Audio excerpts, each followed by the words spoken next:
Periodontal disease যেটা বললেন যে মারির ইনফেকশন, পেরিওডন্টাল ডিজিজ আসলে যে এই যে একটু আগে আমি যেটা বলছিলাম যে পেরিওডন্টাল ডিজিজটা আসলে ডেভেলপ হয়েছে যে একজন পেশেন্ট যদি তার মুখের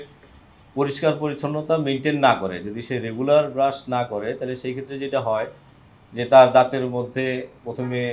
প্লাক জমে এবং প্লাক জমার পরে সেই প্লাকগুলো আবার শক্ত হয়ে ক্যালকুলাস হয় এবং এই প্লাকের মধ্যে আবার ব্যাকটেরিয়া জমে এবং এই ব্যাকটেরিয়াগুলোই পরে মাড়ির মধ্যে ইনফেকশন তৈরি করে এবং ইনফেকশন তৈরি করার পরে দাঁতের দাঁতগুলা মাড়ির যে জায়গাটার মধ্যে আটকানো থাকে, বসানো থাকে, পেরিওডন্টাল লিগামেন্ট বলেন, গাম বলেন, তখন সেইগুলোতে একটা ইনফ্লামেশন তৈরি করে।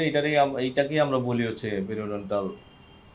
ডিজিজ অথবা পেরিওডন্টাল ইনফেকশন। চিকিৎসাটা হচ্ছে কি ওই যে প্লাক যেটার কারণে এই পেরিওডন্টাল